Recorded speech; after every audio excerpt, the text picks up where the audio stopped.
but they got to amputate because the gangrene is coming up and you don't want to die. Well, which type of amputation would you want?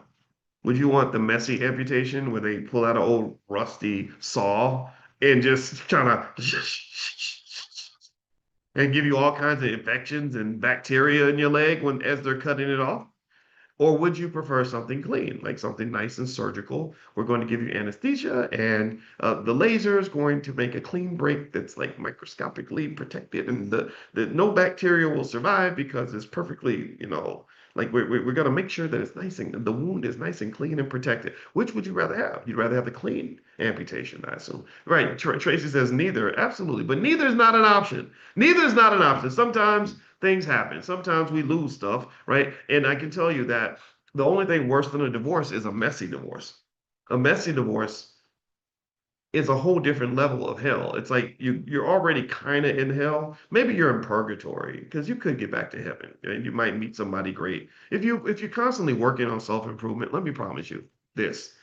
If you're constantly committed to improving yourself and learning and growing and from all your experiences, you'll almost always end up in a better situation than you were in before. Relationship wise, economic wise, everything. Because if you have a growth mindset, meaning I'm deep into self-improvement, I'm learning constantly, I'm growing constantly. If I make a mistake, I'm gonna capitalize that and turn that mistake into an asset, not an expense. An expense is where you spend money and it's gone. An asset is where you still spent money, but you got something to show for it, right? So there's a difference between me wasting $200,000 at the club versus me spending $200,000 on a house, right? So really, I can guarantee you, if you have a growth mindset, and I'll tell you a little secret. This is TMI, but I'm gonna tell you anyway because it's relevant.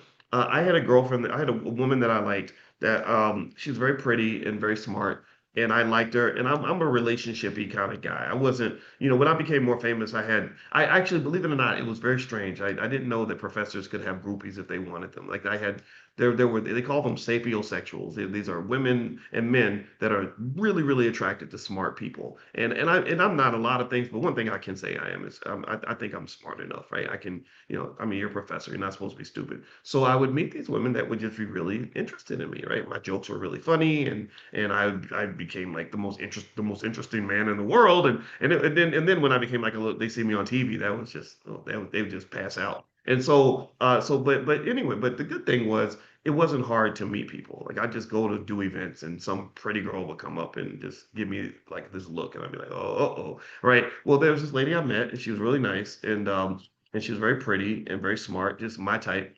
And we had a little relationship and I wanted to date her and she didn't want to date me though very long. I think she wanted to date me for a while and then she moved on and whatever. And it was fine. And I remember when that happened, I was sad. I was like, man, this sucks. I'm not feeling so good right now. So I just told my assistant, I said, I'm not going home right now. I'm gonna just stay in Oklahoma or wherever I was. I don't remember where I was at. I said, I'm gonna just stay in the room and just meditate. I'm gonna see how if I can turn this sadness into something positive. I'm going to just live inside this and figure it out, understand this. So you know what I did? Let me tell you, just honest God truth. Little tip for anybody that if it helps you. I spent the whole 3 days doing nothing but doing research on relationships. Like how does it work? Like why do you feel sad when you break up?